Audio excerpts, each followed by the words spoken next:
여러분 안녕하십니까? 뉴스가 있는 저녁 변상욱입니다. 꽃샘 추위가 물러나면서 오늘 서울의 낮 최고 기온이 18도까지 올랐습니다. 봄 기운이 돌아오면서 주말에도 나들이 가시는 분들 많을 텐데요. 토요일인 모레부터 안전속도 5030이 전국에서 시작됩니다. 이제 제한속도 60km 대신 50이나 30km를 지켜야 합니다. 자동차가 다니는 길이지만 길의 주인은 사람입니다. 걷는 사람과 차에 탄 사람 모두가 소중한 생명이고 차에 치여 다치는 사람도 사고를 내서 책임지느라 삶이 무너지는 사람도 모두 우리입니다. 5030은 우리를 위한 교통규칙입니다. 뉴스가 있는 저녁 오늘 준비한 내용을 안기령 앵커가 소개합니다. 문재인 대통령이 내일 국무총리를 포함한 개각을 단행할 예정입니다. 특히 국토부 등 주요 경제부처 장관들이 대거 교체될 것으로 전망됩니다. 안정세를 찾아가던 서울 아파트 값이 2달 반 만에 다시 들썩이고 있습니다. 홍남기 부총리는 오세훈 서울시장 취임 이후 재건축 규제 완화 기대감이 연쇄적인 부동산 가격 상승을 유발할 수 있다고 우려했습니다. 일본에서 코로나19 감염자가 2달 만에 4,000명을 넘어서며 확산세가 점점 커지고 있습니다. 이런 가운데 일본 집권 여당의 최고 실세인 니카이 간사장이 코로나가 더 확산할 경우 도쿄 올림픽을 취소할 수도 있다고 밝혀 파문이 일고 있습니다. 뉴스가 있는 저녁이 오늘 2주년을 맞아 인공지능 AI 앵커를 선보였습니다. 잠시 뒤 제가 직접 AI 앵커를 만나 이야기 나눠보겠습니다. 네, 여러분 알아채셨습니까? 조금 전에 오프닝을 진행한 건 실제 제가 아니라 저희 영상을 학습한 AI 변상욱이었습니다. 오늘 뉴스가 있는 저녁 첫 방송 2주년을 맞아서 AI 앵커가 첫 선을 보였는데 혹 못 보신 분들을 위해서 잠시 뒤에 안기령 앵커가 직접 만나서 소개해드리도록 하겠습니다. 첫 소식입니다. 문재인 대통령이 내일 국무총리를 포함한 개각을 단행할 예정입니다. 개각 규모는 국토부 등 경제부처 장관이 다수 포함된 중폭 이상이 될 것으로 보입니다. 홍성기 기자가 보도합니다. 문재인 대통령은 기업인들까지 참석한 확대 경제장관 회의를 주재하면서 급변하는 글로벌 시장을 선점하기 위해 정부와 기업 간의 긴밀한 소통을 강조했습니다. 관계 부처를 중심으로 업계와 긴밀히 소통하면서 주요 업종별로 맞춤형 대책 마련에 힘써주길 당부합니다. 이런 가운데 문재인 정부 임기 마지막 해를 이끌 주요 경제부처 장관들이 대거 교체될 것으로 전해졌습니다. 문 대통령은 대선 출마를 위해 사의를 밝힌 정세균 국무총리를 포함한 개각을 내일 단행할 것으로 전해졌습니다. 정 총리를 포함해 LH 투기 사태로 사의를 전한 변창흠 국토교통부 장관이 물러날 예정입니다. 또 재임 기간이 오래된 산업부와 농림부, 해수부 장관 등의 교체 가능성이 큽니다. 교체설이 돌았던 홍남기 경제부총리는 유임에 무게가 실리고 있습니다. 정세균 총리가 후임 지명과 동시에 사퇴할 것으로 보여서 인사청문 절차가 끝날 때까지 홍 부총리가 국무총리 대행을 맡을 것으로 보입니다. 후임 국무총리로는 김부겸 전 행정안전부 장관과 김영주 전 한국무역협회장이 거론되고 있습니다. 문재인 대통령은 개각에 이어 청와대 참모진 개편도 진행할 예정입니다. 청와대에서는 재보선 참패 책임을 지고 사의를 밝힌 최재성 정무수석 후임으로 이철희 전 민주당 의원이 유력한 것으로 전해졌습니다. 여당의 재보선 패배 이후 쇄신 요구에 부응하는 의미가 큰 이번 개각과 청와대 참모진 개편에서 문 대통령이 어떤 인사 카드로 민심에 화답할지 주목됩니다. YTN 홍성기입니다. 정세균 국무총리가 문재인 대통령에게 사의를 표명하는 것으로 대권 도전을 공식화했습니다. 야권에서도 대선 잠룡들이 활동 반경을 넓혀가고 있는데요. 이재명, 윤석열, 양강 구도를 넘을 수 있을지 주목됩니다. 백종규 기자입니다. 대선 출마를 저울질하던 정세균 국무총리가 거취 문제나 이런 문제에 대해서는 당연히 대통령께 먼저 말씀을 드리고 그리고 이제 입장을 표명하는 것이 순리일 거라고 생각이 됩니다. 문 대통령에게 사의를 표명하는 것으로 대권 도전을 공식화했습니다.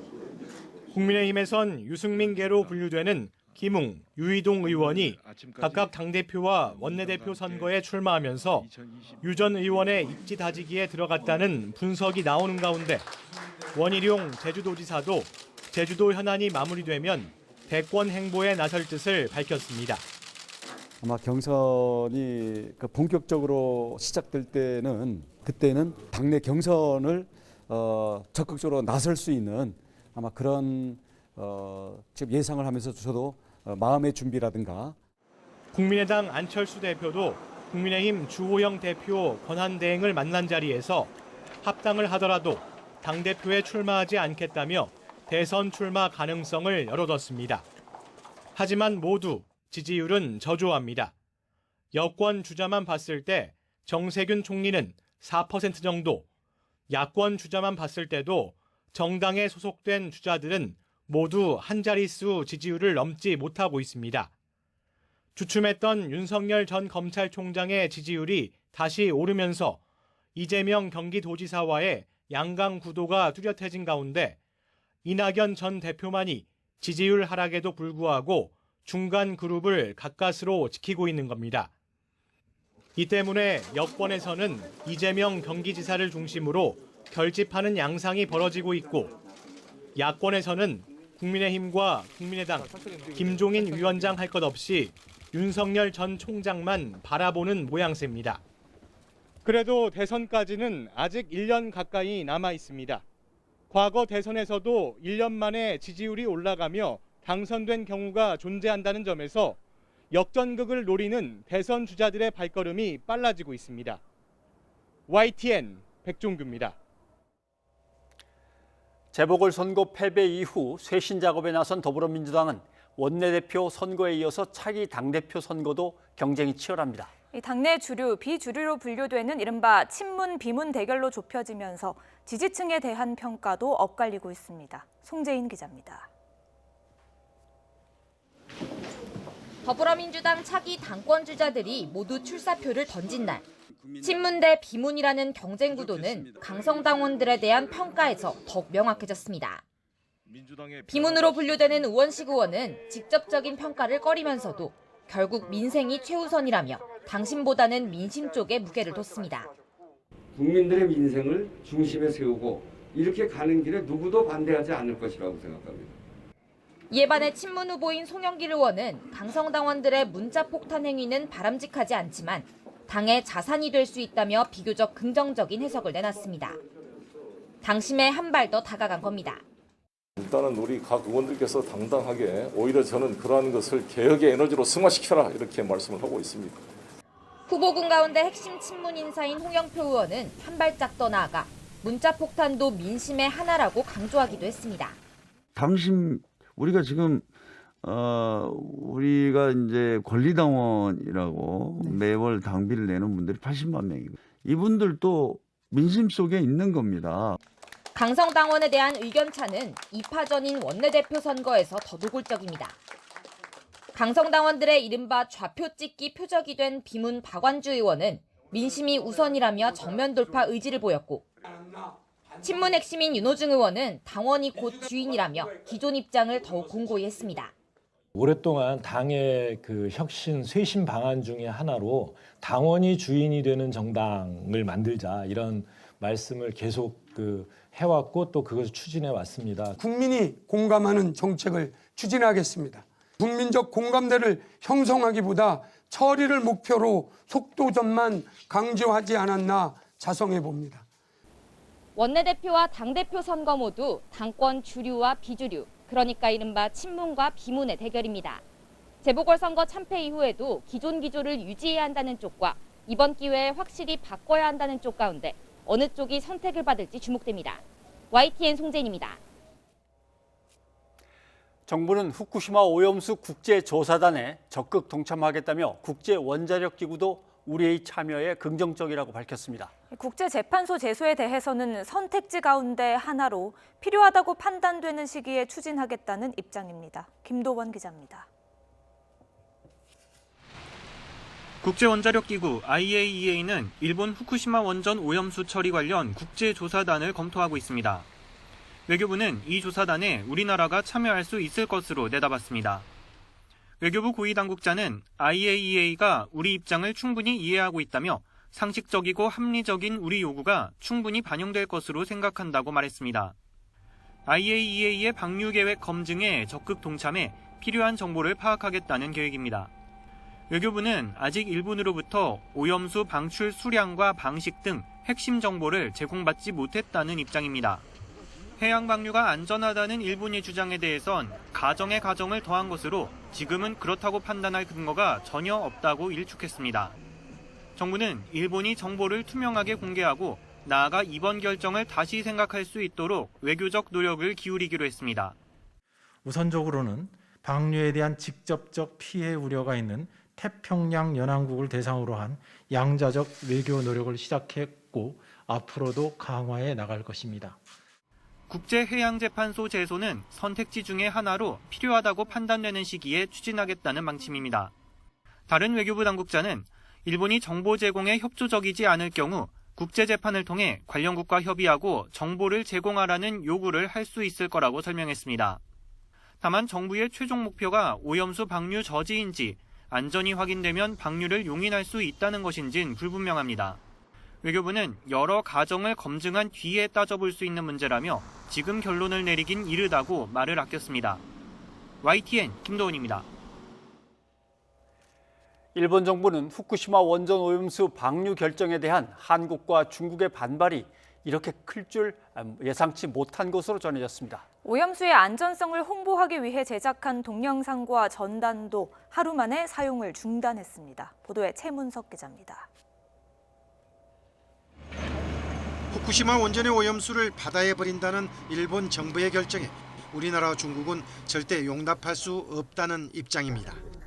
우리 정부는 국제해양법 재판소의 잠정 조치와 함께 제소하는 방안을 적극 검토하기로 했고 중국 역시 오염수 방류에 대한 강도 높은 비판을 이어갔습니다. 우선 정부는 일본 정부의 후쿠시마 원전 오염수 해양 방출 결정에 대해 강한 유감을 표하며 우리 국민의 안전을 최우선 원칙으로 하여 필요한 모든 조치를 다해 나가겠습니다. 海洋不是日本的垃圾桶，太平洋也不是日本的下水道。日方处理核废水不应让全世界买单。 나아가 한국과 중국은 화상회의를 열어 오염수 해양 방출에 대한 반대 입장을 재확인하고 앞으로 일본의 조치가 미진할 경우 다양한 대응을 검토하기로 했습니다. 국내에서는 연일 반대 집회가 열리고 있고 일본 해역과 인접한 제주와 여수 등 지방자치단체들도 별도로 규탄 움직임에 나섰습니다. 한국과 중국의 이 같은 움직임에 스가 총리 관저 소식통은 반발이 이렇게까지 강할 것으로 상정하지 않았다고 밝혔다고 교도통신이 보도했습니다. 오염수 방류 결정에 대한 일본 정부의 홍보도 엇박자를 내고 있습니다. 오염수에 포함된 방사성 물질인 삼중수소가 안전하다는 점을 부각시키기 위해 귀여운 디자인의 캐릭터로 홍보했는데 속이지 않았으면 좋겠다는 비판이 쇄도하자 동영상과 전단의 사용을 하루 만에 중단하기로 한 것입니다. 이런 가운데 국제원자력기구는 한국 등 주변국 전문가도 참여하는 국제적인 조사단 파견을 검토하는 것으로 전해졌습니다. YTN 최문석입니다. 일본 집권 여당 최고 실세로 꼽히는 니카이 간사장이 도쿄올림픽을 취소할 수도 있다고 말해 파문이 일고 있습니다. 코로나19 상황이 악화하는 가운데 100일도 남지 않은 올림픽의 향방은 여전히 안개 속입니다. 도쿄 이경아 특파원이 보도합니다. 도쿄올림픽 개막 100일을 앞두고 일본 국내외에서는 다양한 행사가 이어졌습니다. IOC도 성공적인 대회가 될 것이라며 기대를 드러냈습니다. And had no hesitation in saying the games will take place and they'll be the safest games possible. 하지만 이튿날 니카이 자민당 간사장은 이런 분위기와는 정반대의 발언을 내놨습니다. 코로나19가 지금 이상으로 확산하면 도쿄올림픽을 취소할 수도 있다는 겁니다. これ以上とても無理だということだったらこれはもうスパッとやめなきゃいけないし 스가 총리가 반드시 올림픽을 열겠다고 강조하는 가운데 집권당 최고 실세가 이런 속내를 드러냈다는 점은 의미심장합니다. 일본에서는 전국 감염자가 2달 반 만에 4,000명을 넘어서는 등 폭발적인 감염 확산이 우려되고 있습니다. 이번 발언은 국내도 심각한데 해외에서 수만 명이 찾아오는 것까지 감당하기 어렵다는 뜻으로도 풀이됩니다. オリンピックでたくさんこの感染病をね、この蔓延させたって言ったらこれは何のためのオリンピックかわからんですよね。 고노 백신 담당 장관은 TV에 출연해 개최가 가능한 방식으로 올림픽을 열 것이라며 무관중 가능성도 언급했습니다. 하루가 다르게 코로나 상황이 악화하면서 국내 관중 입장 여부는 5월 이후에나 결정할 수 있을 것이라고 아사히 신문은 전했습니다. 일본 정부는 백신 접종에 기대를 걸었지만 접종률은 아직 전 인구의 1%에도 못 미치고 세계적으로는 더 뒤처진 나라도 적지 않습니다. 이미 불참을 밝힌 북한을 포함해 참가국이 크게 줄어들 가능성이 나오는 가운데 첫 미일 정상회담에서 바이든 대통령이 올림픽에 어떤 입장을 밝힐지도 주목됩니다. 도쿄에서 YTN 이경아입니다.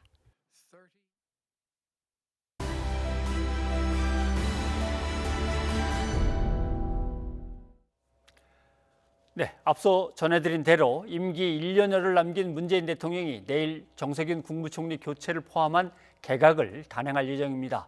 청와대 비서진 개편도 함께 이뤄질 것으로 보입니다.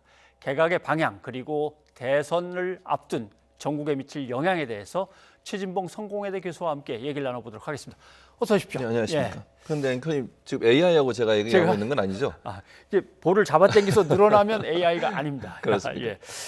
자, 이게 어렵습니다. 정세균 총리가 이제 문 대통령한테 사의를 표명했는데 두 가지가 의미가 있는 거죠. 사의 표명과 출마 선언 이렇게 되는 거겠죠. 네, 맞습니다. 지금 말씀하신 것처럼 사실 대선 출마를 염두에 두고 사의를 표명했다라고 뭐 볼 수 있을 것 같습니다. 오래전부터 아마 준비가 된 걸로 저는 보여지고요. 또 물밑에서 대선 출마에 대한 여러 가지 고민들을 하다가 결국 사의를 표명하고 대선 출마로 가닥을 잡은 것 같습니다.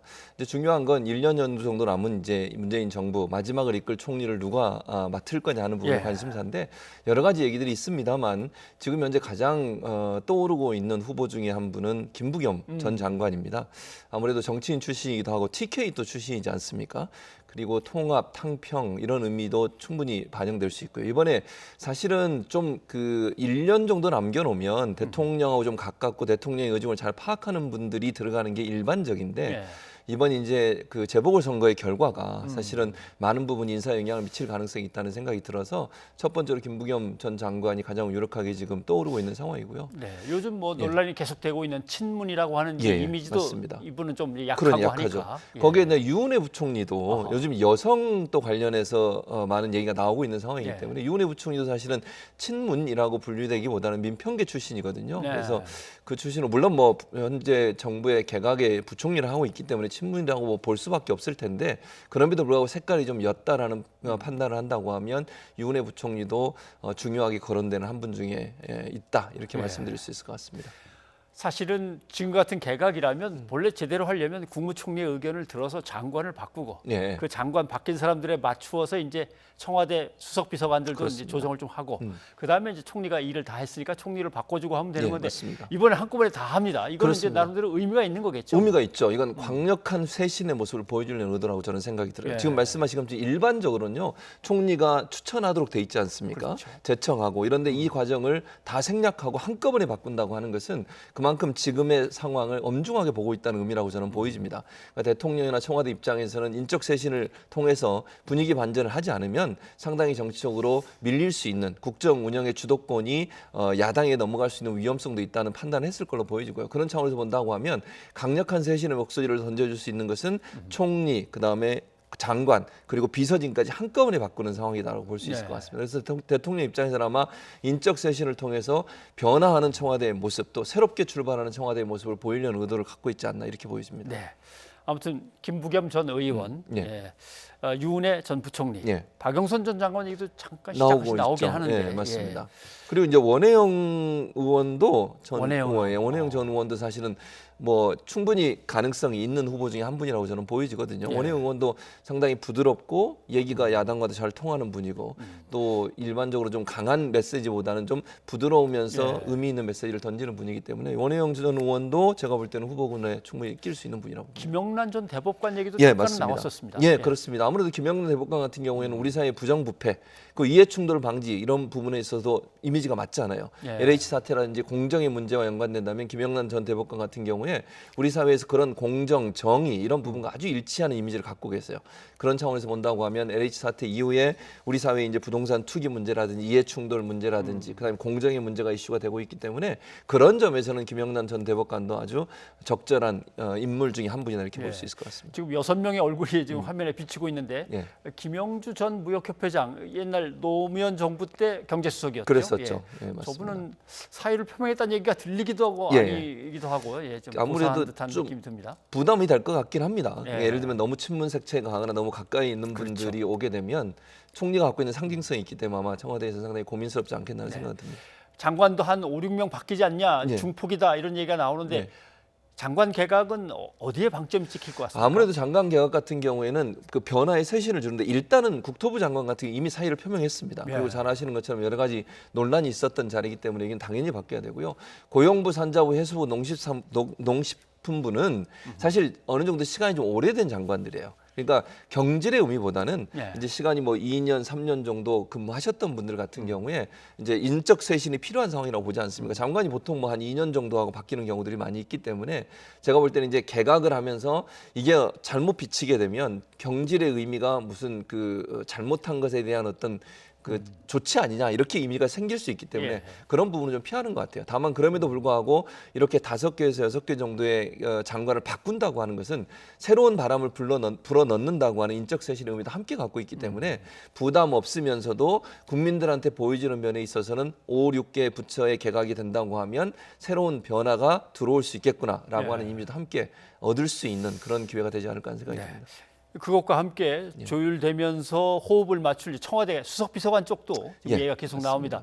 인사 쪽 얘기 나오고 그다음에 민정 얘기도 뭐 좀 나오고 하는데 예. 역시 여야 이 청와대 이걸 어떻게 조율해 나가냐는 이제 정무성 얘기가 나오는데 예, 맞습니다. 이철희 전 의원 얘기가 자꾸 나와요. 예, 처음부터. 그렇습니다. 지금 뭐 공식적으로 발표는 안 되는데 거의 뭐 기정사실화돼서 계속 나오고 있는데요.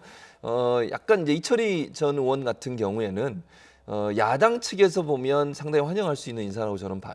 그러니까 무슨 말씀이냐면 이철희 전 의원 같은 경우 이제 본인이 불출마를 선언했지 않습니까? 예. 그러니까 정치권의 이런 고질적인 문제에 대해서 비판하면서 상당히 쓴소리를 하고 불출마를 했고요. 그리고 나서 이제 방송 진행자로 활동을 많이 했었는데 그렇죠. 진행하는 과정에서 보면 뭐 한쪽 편을 들지 않았어요. 그럼 민주당이 뭐 유리한 발언을 하거나 이러지도 않았고요. 그래서 제가 볼 때는 상당히 중립적인 입장에서 그다음에 그 쓴소리도 하는 그런 이미지가 이철희 전 의원한테 있기 때문에 만약에 이철희 전 의원이 정무 속으로 들어온다고 하면 이제 야당에 보내는 시그널 자체는 예. 협치하고 협력하겠다 이런 메시지로 들려질 수 있고요. 또 청와대에서도 뭔가 쓴소리를 하는 사람이 있다라고 하는 이미지로 본다고 하면 국민들이 볼 때도 뭔가 그 청와대 어떤 그 비판의 목소리가 더 커지고 뭐 토론이나 이런 부분이 치열하게 일어날 수 있는 기회를 갖겠다라는 의미를 가질 거라고 봅니다. 다만 네. 이제 내부적으로 사실은 좀 그 민주당 계열에 있는 분들이나 친문 진영에서는 상당히 좀 거부감이 있는 인사로 분류가 되고 있기 때문에 이 부분을 과연 어떻게 바꿀 거냐 하는 예. 부분, 요거는 조금 지켜봐야 되지 않겠나 하는 생각이 듭니다. 자, 그다음에 검찰로 한번 가보죠. 예. 뭐 윤석열 전 검찰총장이 이제 떠난 다음에 공석인 채로 남아 있는 건데 거기에 계속 이름이 이제 거론되던 인물들 중에 이성윤 서울지검장이 예, 있습니다. 예. 근데 항상 추미애 장관 때부터 법무부 쪽의 어떤 개혁 작업에 참여를 해왔기 때문에 예. 과연 저 사람이 검찰총장이 새로 될 수 있을까라고 했던 건데 이게 또 김학의 출국금지 예. 관련해서 아예 기소될 거라고 이제 딱 못을 박았습니다. 이렇게 예. 되면은 기소를 글쎄요 검찰총장 임명 전에 하는 건 아니겠지만 그렇게는 어려울 것 같습니다. 예. 왜냐하면 사실은 지금 대검에서 대검 차장이 지금 권한대행을 하고 있잖아요. 권한대행이니까, 그런데 대검 예. 차장도 지금 후보군에 올라와 있어요. 어허, 그럼 만약에 뭐 김학의 불법 출국 금지 사건과 연관해서 지금 현재 그 검찰총장 후보 추천위원회가 열리기 전에 기소를 하면요. 이거는 본인과 경쟁 상대에 있는 사람한테 불리한 상황을 만드는 게 돼요. 총장이 정치적으로 오해를 받을 수 있죠. 그럼요. 충분히 오해를 받을 수 있죠. 그러니까 조남관 대검 차장 입장에서는 그렇게 하는 것 자체가 상당히 부담스러울 겁니다. 그리고 법무부도 그걸 상당히 좀 불쾌하게 생각할 가능성이 있고요. 그런 차원이라고 본다면 제가 볼 때는 뭐 기소하는 걸 언론은 그게 뭐 아주 기정사실화해서 기사를 썼더라고요. 예. 그게 뭐 사실인지 아닌지는 모르겠습니다. 아직까지 공식 발표된 건 없고요. 있고 또 언론들이 그렇게 기정사실화 쓸 수 있는 것도 저는 좀 놀랍기도 하고요, 사실은. 그런 점에서 본다고 하면 이게 후보 추천위원회가 열리기 전에는 제가 볼 때는 기소할 가능성은 좀 낮다고 봅니다. 그게 부담이 될 거라고 저는 보고요. 그러면 이제 검찰총장을 누구를 후보로 추천할 거냐 하는 부분인데 지금 이성윤 지검장 같은 경우에 여러 가지 여당이 비판을 가장 많이 하죠. 그리고 지금 말씀드린 이런 사건에 연루가 돼 있고 의혹이 되고 본인은 물론 거기에 대해서 본인은 잘못한 게 없다고 계속 주장을 하고 있기 때문에 어떤 결과가 나올지 모르겠습니다만 그런 문제 때문에 부담이 될 것 같긴 하지만 그렇다고 해서 저는 개인적으로 이성윤 지검장이 완전히 후보에서 빠졌다고 보기는 어렵다. 아직도 살아있는 카드 중에 하나다. 그러나 이제 부담이 될 수 있는 부분이 있기 때문에 과연 이성윤 지검장을 후보로 추천할 거냐 하는 부분은 그건 아직까지는 좀 의문이다 이런 생각은 듭니다. 네, 일단 좀 그럼 남겨놓는다 치지만, 근데 검찰총장을 추천할 후보 추천위원회는 일단 열려서 작업은 시작해야 될 건데 아직 그렇습니다. 회의도 제대로 못 갖고 있는 것 같습니다. 예, 지금 현재 그런 상황이어서 좀 답답함이 있는데요. 왜냐하면 검찰총장이 자리가 지금 비어 있는 지가 좀 오래됐고요. 얼마 남지 않은 어쨌든 문재인 정부 마지막을 함께 해야 되고 물론 이제 2년 동안 임기가 보장되기 때문에 계속 검찰총장을 하겠습니다만 그런 상황에 좀 더 빨리 속도를 내야 되는 상황인데 아무래도 그 고민이 좀 깊은 것 같습니다. 지금 현재 아까 말씀드린 이성윤 지검장 관련해서 이런 문제가 아직 남아 있는 상황이고. 또 검찰총장을 누구를 앉히냐에 따라서 상당히 큰 후폭풍이 일 수가 있어요. 그러니까 야당 입장에서는 재보궐선거 이후에 어쨌든 그 정국의 주도권을 쥐었다고 생각하기 때문에 그런 차원에서 본다고 하면 아마 강하게 반발할 가능성이 있습니다. 그랬을 때 이게 예전의 법무부와 검찰의 갈등으로 또 비화될 수 있는 위험성이 있기 때문에 그런 부분을 좀 고민하다 보니 제가 볼 때는 이제 후보 추천위원회가 좀 미뤄지는 것 같습니다. 그래서 이성윤 지검장이 아닌 또 다른 카드가 올라설 가능성. 예를 들면 김호수 법무부 차관 같은 경우에는 큰 부담이 없이도 할 수 있는 그런 후보군이고요. 지금 다른 분들도 마찬가지입니다. 구본선, 양부남 이런 분들도 논의가 되고 있는 상황이고요. 한동수 대검 감찰부장 같은 경우에는 논란이 될 수는 있긴 하죠. 왜냐하면 이것도 야당이 한동수 감찰부장 같은 경우에 또 강력하게 반대를 하고 있는 상황이거든요. 그래서 이런 부분들을 아마 종합적으로 검토하다 보니 왜냐하면 추천위원회가 열리면 빨리 결정을 해야 되잖아요. 그런 여러 가지 것들이 아마 고민되는 가운데 시간이 좀 걸리는 게 아닌가 그렇게 보여집니다. 이성윤 지검장이 만약에 검찰총장 후보로 올라가서 뭔가 낙점을 받는다면 이제 야권을 중심으로 해서 엄청난 정치적 파동이 또 일 거고. 예, 맞습니다. 또 이성윤 지검장이 검찰총장직에 올라가지 못하고 또 기소가 된다고 하면 이번엔 또 이쪽 나름대로 여권 진영에서 또 어떤 큰 반발이 또 일 수도 있고. 맞습니다. 상당히 좀 민감한 사안이 지금 걸려 있습니다. 오늘 여기까지 듣도록 하겠습니다. 최 교수님 고맙습니다. 감사합니다.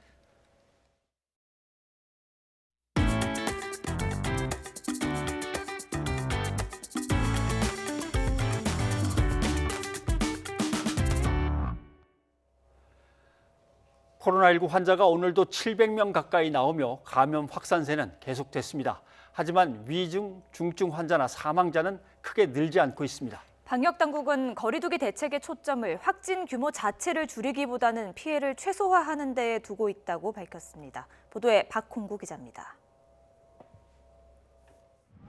신규 확진자는 여전히 교회와 식당, 어린이집 등 생활 현장 곳곳에서 쏟아져 나왔고 부산 유흥주 전발 누적 확진자는 450명을 넘어섰습니다. 주간 일평균 확진자는 645명에 달해 거리두기 2.5단계 기준을 한참 넘어섰습니다. 하지만 위중증 환자는 99명, 3차 대유행 초입이던 지난해 12월 11일 주간 확진자 635명에 위중증 환자 169명과 비교하면 위중증 환자가 큰 폭으로 감소한 것입니다. 요양병원과 시설의 고위험군 백신 접종의 효과가 나타난 것으로 방역당국은 분석했습니다. 예방접종도 고위험군에 해당하는 65세 이상과 기저질환자 등을 대상으로 최우선으로 이루어지고 있는 상황입니다. 방역당국은 75살 이상 고령층의 백신 접종을 확대하는 데도 주력하고 있습니다. 이를 위해 지역 예방접종센터를 기존 71개에서 175개로 늘렸으며 이달 말까지 264개를 가동할 계획입니다. 이렇게 되면 하루 접종자도 현재 3만 명에서 10만 명 이상으로 늘게 됩니다. 저희들은 4월 1일부터 시작된 그 75세 이상 어르신들에 대한 접종을 6월 말까지 전체 1차 접종을 완료하는 것을 목표로 추진할 예정입니다. 방역당국은 코로나19 방역 대책의 궁극적 목표는 위중증 환자와 사망자 발생 같은 인명피해를 최소화하는 데 있다고 밝혔습니다. 그에 따라 거리두기 대책도 전체 확진 규모 자체를 억제하는 것보다는 고위험군 보호에 초점을 맞춰 시간을 두고 후속 조치를 고심하고 있습니다.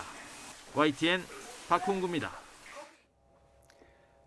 지역 예방접종센터 100여 곳이 추가로 문을 열고 화이자 백신 접종을 시작했습니다. 방역당국은 75세 이상 고령층 접종에 속도가 붙을 것으로 기대하고 있는데요. 백신 수급 상황이 변수입니다. 김경수 기자입니다.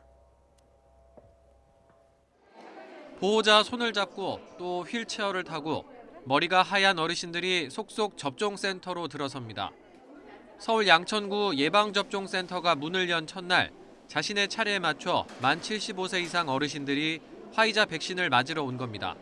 괜찮으시면 15분 정도 넘으면 안전하니까 그렇게 해서 가시면 돼요. 방역당국은 현재 전국에 170여 곳 문을 연 접종센터를 이달 말까지 260여 곳으로 늘려 접종의 속도를 낸다는 계획입니다. 이달 초부터 만 75세 이상이 백신을 맞기 시작했지만 대상자 가운데 접종을 마친 사람은 6%에 불과합니다.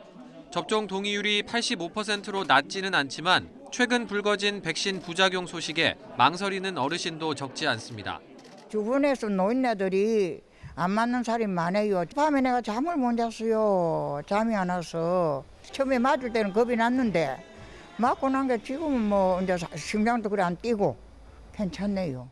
맞아야 되나 안 맞아야 되나 고민들을 많이 해요. 특히 또 지병이 있는 사람들, 심혈관 계통의 지병이 있는 사람들은 정말로 걱정을 하더라고요. 접종 인력에는 여력이 있지만 국내에 들어온 물량이 아직 많지 않은 것도 아쉬운 부분입니다.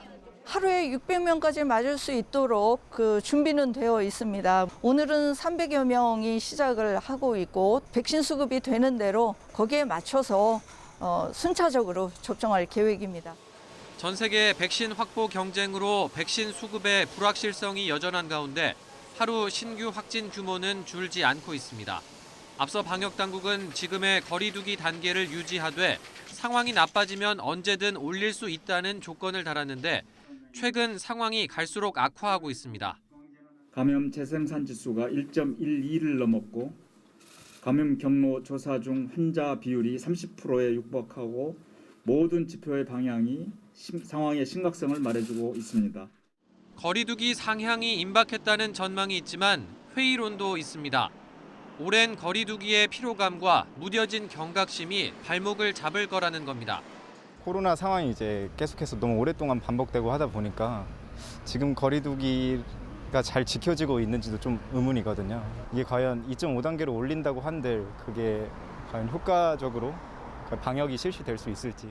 지금이라도 굵고 짧게 강력한 거리두기를 시행해 코로나19 상황을 빨리 끝내자는 의견과 영업시간 1시간이 아쉬운 자영업자들의 입장이 맞서는 것도 고민스러운 지점입니다. 또 학교를 날마다 가는데 혹시라도 또 그 집단 감염이 일어날까 봐 너무 무섭거든요. 그래서 좀 거리두기를 빨리 해갖고 좀 빨리 좀 이게 완화가 됐으면 좋겠어요. 전염병이. 지금도 코로나 시기로 어려운데 9시까지 영업을 하면은 저녁 시간에는 거의 손님이 많이 안 와가지고 20-30%는 영업 손실을. 경제적 피해 최소화와 철저한 방역 사이에서 고심하고 있는 정부는 이번 주 감염 상황을 봐서 거리두기 단계 조정을 검토할 방침입니다. YTN 김경수입니다. 서울시가 코로나19 자가 진단 키트를 우선 학교부터 적용하는 방안을 추진하고 있습니다. 서울시는 확진자를 미리 걸러내는 장점이 있다며 필요성을 거듭 강조했는데요. 유은혜 부총리는 학교 방역에 혼란을 일으킬 수 있다며 시기상조라고 반대했습니다. 황보연 기자입니다. 오세훈 서울시장이 도입을 요청한 코로나19 자가진단 키트를 우선 학교에서 시범 적용하는 방안이 추진되고 있습니다. 진단 키트를 도입할지 한다면 어디에 적용할지 논란을 빚자 서울시가 내놓은 제안입니다. 서울시는 전문가 자문 의견에 따른 것이라고 밝혔습니다. 언제나 편하게 검사를 받을 수 있는 접근성이 높으며 최근 지역사회의 감염이 확산된 상황에서 확진자 스크리닝이 가능하다는 점 등 장점이 훨씬 크기 때문에 도입을 해야 하며 개학 이후 학교 집단 감염이 잇따르는 점도 시범 사업 대상을 학교로 정한 이유로 들었습니다. 서울시는 신속 진단 키트로 학생 전원 검사를 하고 전면 등교를 결정한 영국을 사례로 들었습니다. 하지만 음식점 등 다중이용 시설에 적용하고 영업시간을 늘리는 서울형 상생 방역은 일단 제동이 걸린 것으로 볼 수 있습니다. 서울시는 앞으로 세밀한 가이드라인을 만들어 보건복지부와 식약처, 질병관리청 등과 논의해 시행 방법과 시기를 결정하겠다고 밝혔습니다. 이런 가운데 서울에서는 14일 하루 동안 217명이 추가 확진됐습니다. 서울의 하루 확진자는 지난달 말까지 150명 미만을 유지하다가 이달 들어 7일에서 10일까지 나흘간 그리고 13일에서 14일까지 이틀 연속 200명을 넘어섰습니다. YTN 황보현입니다. 이사 공급대책 발표 이후 한동안 잠잠했던 서울의 아파트값이 다시 들썩이고 있습니다. 오세훈 시장 당선으로 재건축 규제 완화 기대감이 높아졌기 때문이라는 분석입니다. 김현우 기자가 취재했습니다. 재건축을 추진하고 있는 서울 압구정동의 대형 아파트 단지입니다.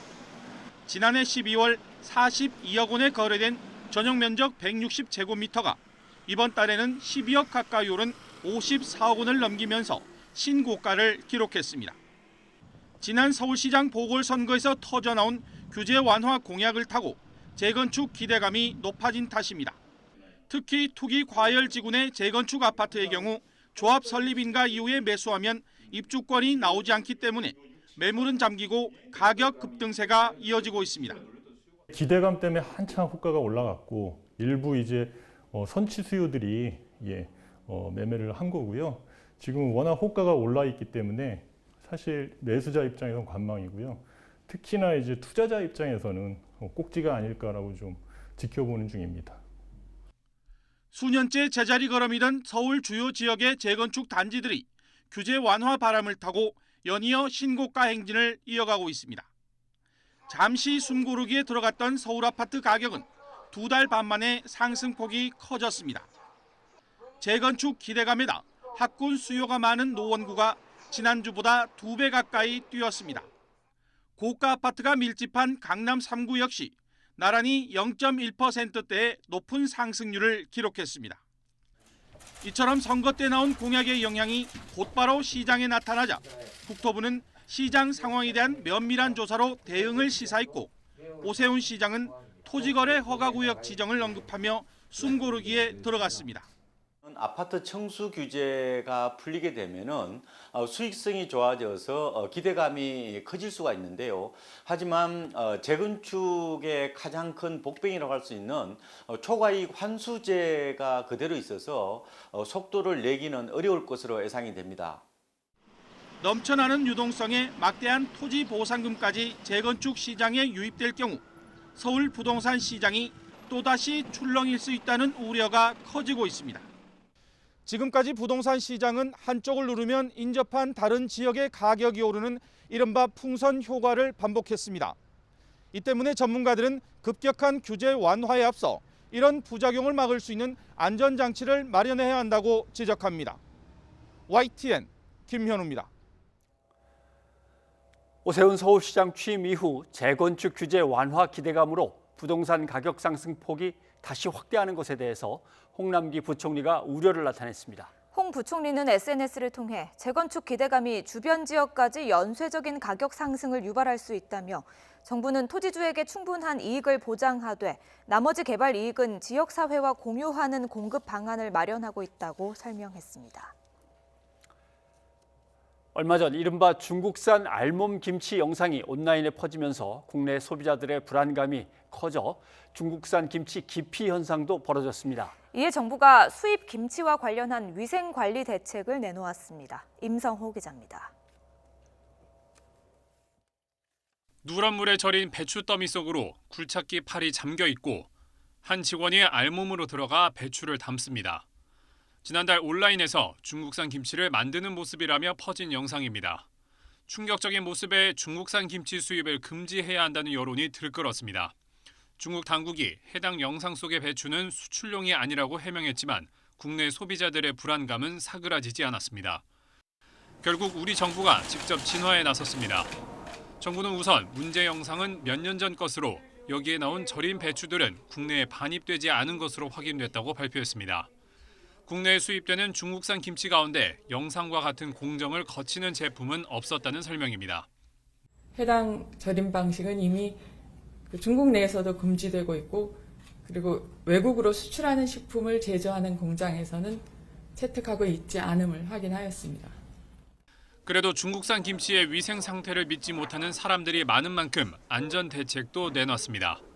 우선 전년도 통관 단계에서 부적합 판정을 받았던 김치 제조업체와 새로 수입 등록된 업체 등 26곳의 위생을 현지 실사하는 등 오는 2025년까지 우리나라에 김치를 수출하는 모든 제조업체에 대한 전수조사를 완료하겠다고 밝혔습니다.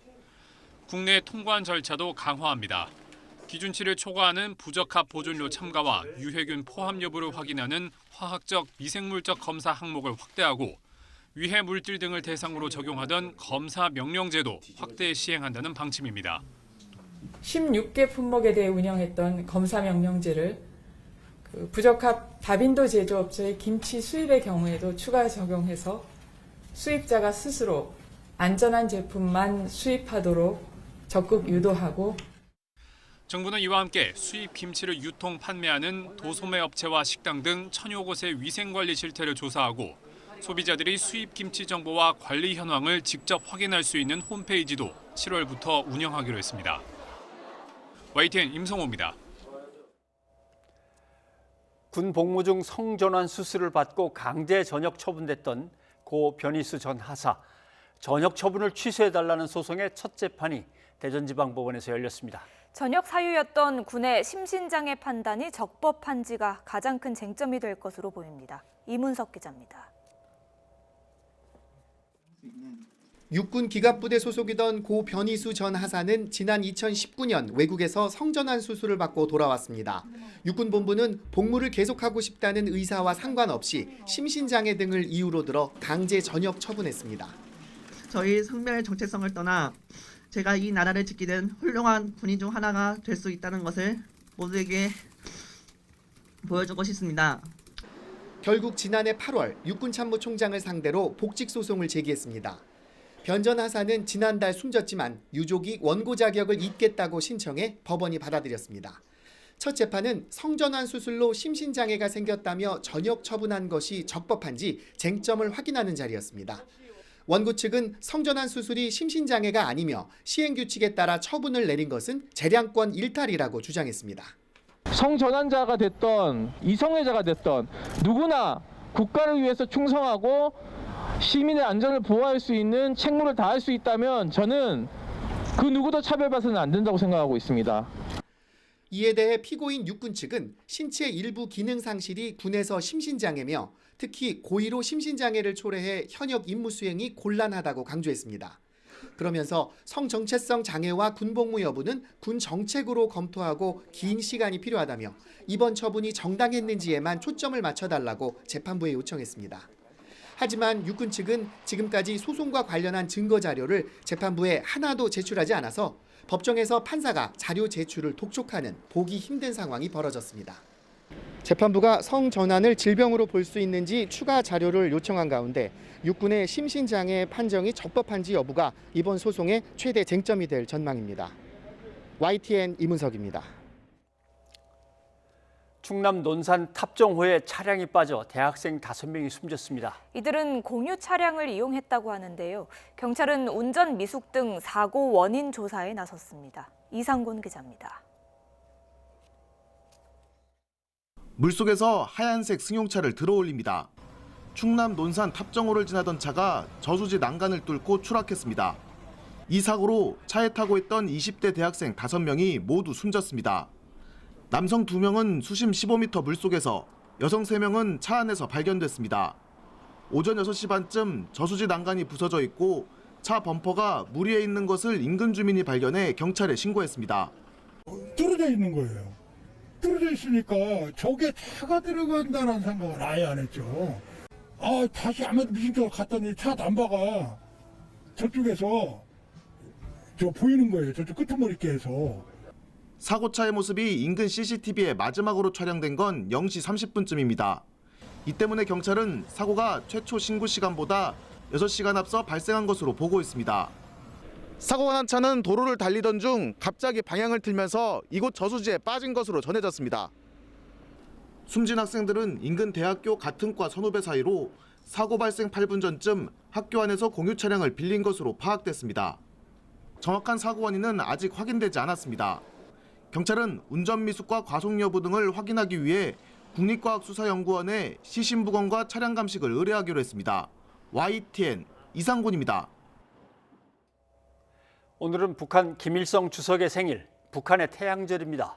북한은 김정은 위원장의 공개 행보나 군사적인 움직임 없이 경축 분위기만 이어가고 있습니다. 다만 심포조선소에서 움직임을 보였던 잠수함 발사 탄도미사일 SLBM 시험용 바지선이 원래 위치로 돌아온 정황이 포착됐습니다. 황혜경 기자입니다. 미국의 북한 전문 매체 38로스가 북한 잠수함 건조의 전초기지인 함경남도 심포조선소의 움직임을 또다시 포착했습니다. 지난 6일 기존 위치를 떠나 배 건조 수리시설, 부유식 드라이독 쪽으로 옮겨갔던 SLBM 시험용 바지선이 다시 원래 위치인 보안수조로 돌아온 모습을 확인한 겁니다. 또 명확하진 않지만 바지선 중앙에 있는 미사일 발사관도 사라진 것으로 추정했습니다. 하지만 SLBM 시험 발사가 임박했다거나 건조를 마친 것으로 추정되고 있는 신형 잠수함의 진수식 정황은 아직 나타나지 않고 있습니다. 우리 군은 한미 정보당국 간 긴밀한 공조하에 관련 동향을 예의주시하고 있으며 확고한 대비태세를 유지하고 있습니다. 현재까지 추가로 들릴 만한 활동들은 없습니다. 김일성 주석의 생일인 태양절을 맞은 북한은 이처럼 군사적 도발 움직임은 없지만 내부적으로는 경축과 단결 분위기를 한껏 고조시켰습니다. 작년에는 코로나19 여파로 생략했던 각종 행사를 재개한 겁니다. 김정은 위원장이 집권 이후 거르지 않았던 중앙보고대회와 금수산 태양궁전 참배 소식은 작년에 이어 올해도 아직 전해지지 않고 있습니다. 다만 북한의 태양절 연휴는 이틀인 만큼 내일 보도될 가능성도 남아 있습니다. 통일부 당국자도 북한이 올해는 코로나19 이전 수준으로 행사를 대부분 회복한 것으로 보인다면서 김 위원장의 금수산궁전 참배 여부는 좀 더 지켜보겠다고 밝혔습니다. 미국의 대북 정책 검토가 끝나지 않은 가운데 이번 태양절은 김일성 우상화와 내부 결속에만 주력하면서 김정은 위원장도 정중동의 행보를 이어가는 것으로 분석됩니다. YTN 황혜경입니다. 미얀마에서는 계속되는 공습과 유혈 진압으로 사상자 수가 늘고 있습니다. 군인들은 모여서 춤을 추며 축제를 즐기는 것으로 나타나 공분을 사고 있습니다. 또 민간인 복장으로 시위대에 접근해 가짜 유인물까지 뿌리는 것으로 전해졌습니다. 이어진 기자입니다. 미얀마군이 카친 독립군의 거주지를 다시 공습했습니다. 다른 여러 소수민족 무장 세력과 손잡고 민주진영과 함께 연합전선을 구축한 데 대한 보복인데 밤낮 없는 공습으로 카렌 카친 지역에서만 최소 수십 명이 숨졌습니다. 응급 환자도 표적으로 삼았습니다. 나이든 여성까지 무자비하게 끌어내리는 건 물론 환자와 일부 봉사자는 어디론가 끌고 가 행방이 묘연한 상태입니다. 이처럼 극에 달하는 군부의 포갑으로 미얀마에선 현재까지 3,070명이 끌려갔고 715명이 목숨을 잃었습니다. 시민들은 최대 명절 띵잔 연휴에도 축제 대신 희생자를 기리며 저항 의지를 다지고 있습니다. 그러나 군인들은 영 딴판입니다. 한 사관학교에서 생도 수백 명이 모여 물을 뿌리며 신나게 춤을 추는 모습이 보도돼 공분을 샀습니다. 코로나19 방역 수칙을 지키지 않은 혐의로 수치 고문이 기소된 것에 빗대 영상 속 군인들도 기소해야 한다며 시민들은 분통을 터뜨렸습니다. 그런데 더 놀라운 건 군경이 가짜 뉴스까지 퍼뜨리고 있다는 겁니다. 한 네티즌은 반쿠데타 세력이 가득 찬 집회 모습을 군부가 축제를 즐기려는 인파라고 속였다며 관련 장면을 트위터에 올렸습니다. 민간인 복장을 한 군경이 시위대인 척 접근해 축제를 즐기라는 가짜 유인물을 살포했다는 의혹도 제기되는 상황입니다. YTN 이어진입니다. 미국 최대의 가상화폐 거래소인 코인베이스가 현지 시간으로 14일 뉴욕 증시 나스닥에 상장돼서 31% 폭등으로 첫날 거래를 마쳤습니다. 준거 가격이 $250인 코인베이스는 개장 시초가 $381로 거래를 시작한 뒤 장 초반 $429까지 치솟았지만 이후 하락세로 돌아서 $328.28에 거래를 마쳤습니다. 코인베이스의 첫날 시가총액은 857억 8천만 달러, 우리 돈으로 95조 7천억 원으로 지난 2018년 자금 유치 당시 80억 달러로 평가됐던 기업 가치는 3년 만에 10배 이상 불어났습니다. 세계적인 반도체 부족 사태 속에 세계 최대 반도체 위탁 생산 업체인 타이완의 TSMC의 타이난 공장에서 어제 정전 사고가 발생했습니다. 중앙통신을 비롯한 타이완 언론들은 어제 낮 타이난 과학단지에 있는 TSMC 14공장에 6시간가량 전기 공급이 중단됐다고 보도했습니다. 예, 타이완 언론들은 또 이번 정전 사고가 과학단지 내 송전 전력 케이블의 이상으로 발생했으며 오후 6시 23분쯤 전력 공급이 재개됐다고 전했습니다. 아울러 공장 측이 디젤 발전기를 가동해 대응했다면서 이번 정전으로 인한 반도체 생산 차질이 우려된다고 예상했습니다.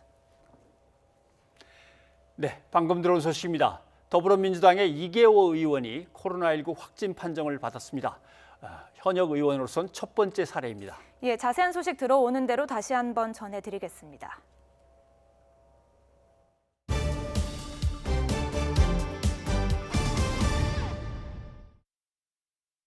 게다가 우리가 이렇게 많은 기자분들 뉴스를 잘 사용하실 수 있도록 친절하게 설명하는 그런 뉴스 프로그램이 되어야겠다. 과제가 많고 좀 짐이 무겁습니다. 좀 열심히 해보겠습니다. 여러분 안녕하십니까? 뉴스가 있는 저녁 변상욱입니다. 안보랍니다. 그래서 꼼꼼히 읽어봤습니다. 그랬더니 통계의 제목과 설명부터 서로 맞지를 않습니다. 잘 보십시오. 자기 나라를 깎아내리면서 노골적인 트롤링을 벌인다면 이건 어떻게 이해를 해야 할까? 민주주의를 열망하고 자유를 열망한 모든 곳에서 이 노래는 불리워졌으니까요. 예. 국가가 올바른 사명을 어떻게 수행해야 하는가 하는 문제를 말하고 싶었습니다. 예. 생방송은 많이 해봤는데 오늘 뉴스에 처음이어가지고 사망자가 처음으로 발생했다는 소식이 전해져 와서 거기에 대해서 먼저 애도의 뜻을 표합니다. Donc c'est le monde entier qui est d'office, n'est-ce pas, attaqué.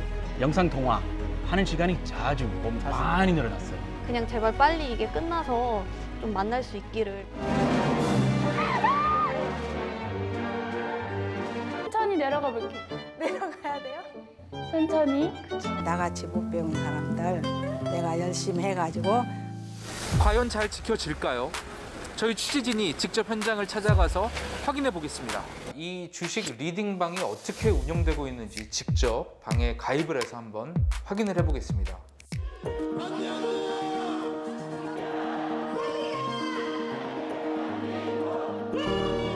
자숙했을 때 가졌던 그런 느낌들이나 생각들, 반성들을 그대로 이어가면서 공정한 뉴스를 YTN 식구들과 함께 만들어 나가겠습니다.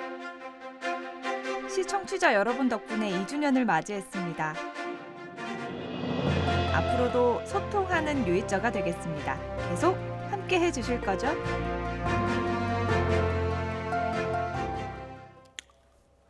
네, 2주년 영상 어떻게 보셨습니까? 지금의 저와 비교해 보니까 제가 많이 컸네요. 네. 예. 아무튼 부족함에도 불구하고 성원을 보내주신 시청자들께 정말 고마운 마음 전합니다. 예, 뉴스가 있는 저녁과 함께한 지 저는 1년 반 정도 됐는데요. 1년은 오롯이 코로나19 사태에 대응하던 시간이었습니다.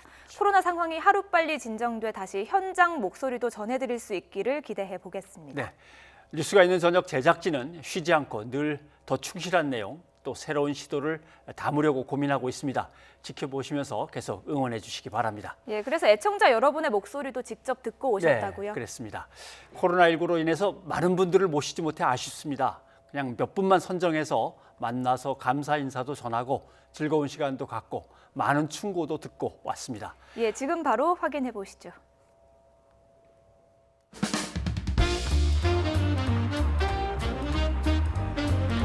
라디오나 팟캐스트는 익숙하죠. 그런데 TV는 처음이잖아요. 그래서 걱정이 많았죠.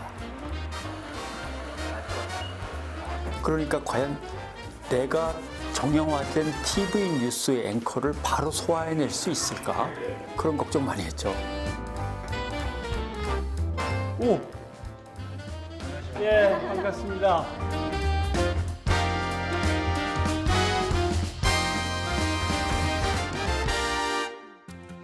평소에 좀 즐겨봤던 프로그램이기도 하고 또 앵커님에 대한 막 뭔가 방송 속에서 그동안 느꼈던 신뢰감도 있고 해서 믿고 전격적으로 출연하였습니다. 일단 TV에서만 뵙던 분이 저랑 이렇게 가까운 거리에서 직접 말씀을 드릴 수 있는 기회가 있어서 저의 역할이 뭔가요? 해서 방청객이 아니라 같이 대화 나누는 자리다 해서 그때부터 제 가슴이 뛰기 시작했죠. 되게 촉박했었는데 스케줄을 조정하기 근데 이게 굉장히 뜻깊은 경험이 될 것 같아서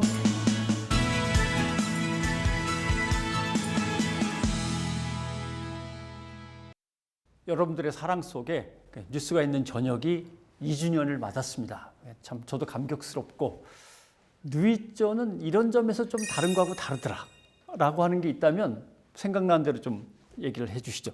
저는 팩트체크가 확실히 돼 있는 것 같아서 신뢰가 많이 가서 챙겨보는 편이에요. 앵커님께서 그 스탠딩 형식으로 건전한 비판을 하시는 것, 이제 중립적인 태도로 훨씬 다양한 시각을 보여주시는 점이 좋았던 것 같습니다.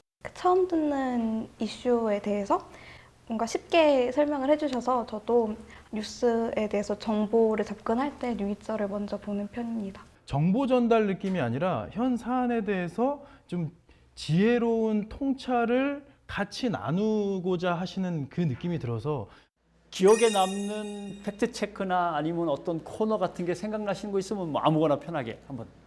코로나를 겪으면서 이제 그 경제 성장률 이거에 대해서 우리는 선방했는데 그러한 체크를 해주실 때 한국은 3.1 이렇게 보면 우리가 세계 평균에도 못 미치는가 오해할 수 있습니다.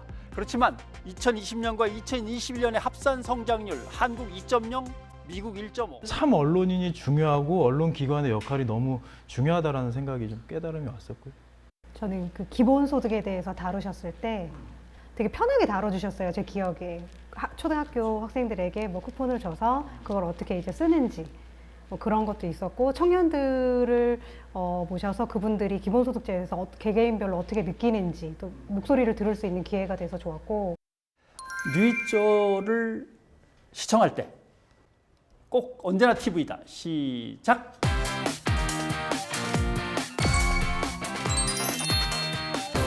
근데 보통 저는 이제 유튜브를 통해서 저도 유튜브로 봅니다.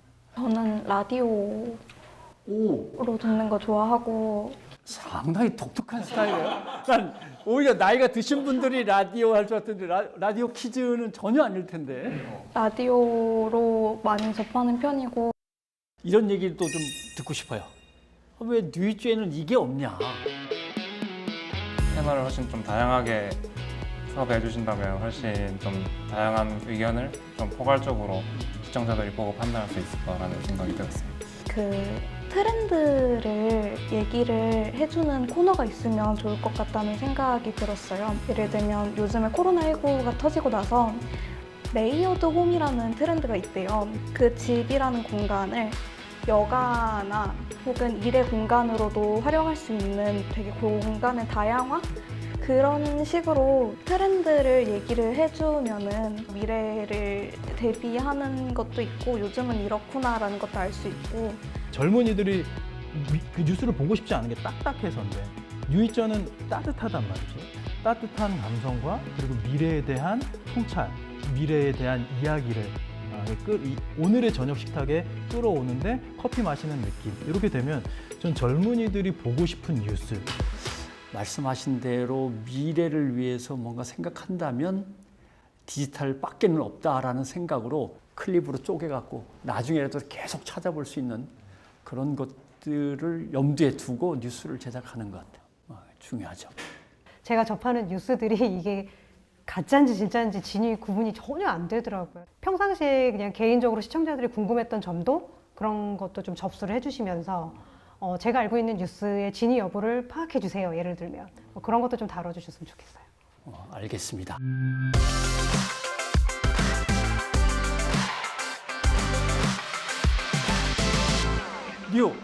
뉴스 있지 저녁에 있지 뉴이쩌에 긴장을 많이 하고 왔는데 생각보다 여기 현장에 계신 분들도 따뜻하게 분위기 만들어 주시고 앵커님도 이제 부드럽게 질문도 많이 유도해 주시고 해서 편안한 마음으로 즐거운 추억 남기고 갑니다. 뉴이자가 있어 저녁이 더욱 풍족합니다. 제가 자주 챙겨보는 프로그램인데 이렇게 2년 동안 됐다는 것도 벌써 대단한 업적인 것 같고, 앞으로도 이렇게 시청자들이랑 소통하면서 쭉 좋은 프로그램 만들어 주셨으면 좋겠습니다. 뉴스가 있는 저녁을 챙겨보면서 있어 보이는 대화를 할 수 있었습니다. 저 항상 응원하겠습니다. 제가 기대했던 만큼 재밌었던 시간이고, 시간이 가는 줄도 모르게 2시간이 훌쩍 지나가 버려서 뉴스가 있는 저녁은 있어야 할 덕목을 두루 갖춘 최고의 저널리즘입니다. 그냥 일방적인 전달을 받는 게 아니라 함께 한다는 게 뉴이저의 가장 큰 강점인 것 같은데, 물론 이제 준비하는데 힘드시겠지만 가끔 이렇게 소통하는 자리가 있으면 너무 좋을 것 같습니다.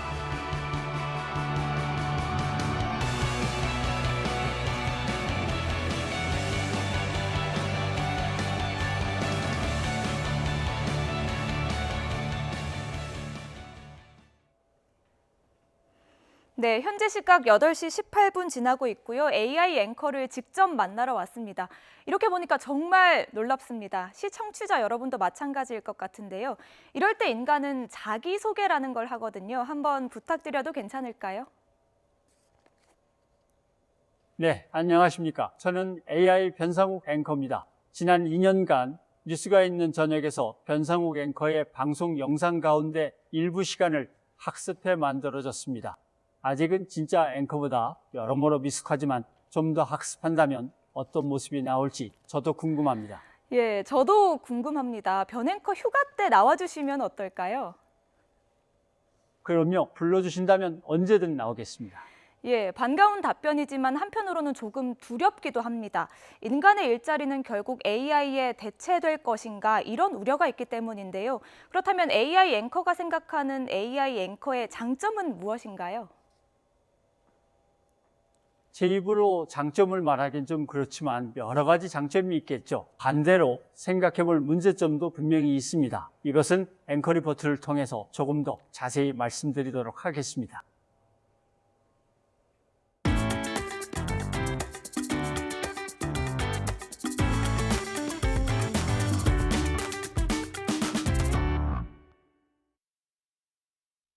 (2018년) 태풍 제비가 일본에 상륙할 때 인공지능 앵커가 처음 등장했습니다. 일본 FM 와카야마 방송에서 심야 재난 방송을 할 때 라디오 앵커 등장했죠. 또 일본 NHK 뉴스체크 11에서 뉴스 요미코라는 앵커도 있었습니다. 움직이면서 이야기하는 인공지능 앵커, 이것은 딥페이크 기술의 발전 덕분입니다. 인공지능을 활용해서 특정 인물의 고화질 동영상을 통해 이것을 딥러닝한 뒤에 이걸 또 프레임 단위로 끊어서 인간의 이미지를 합성하는 기술이죠. TV 인공지능 앵커를 가려내려면 이런 점을 주의해 보라고 했었습니다. 첫째는 얼굴 좌우가 정확히 대칭인가?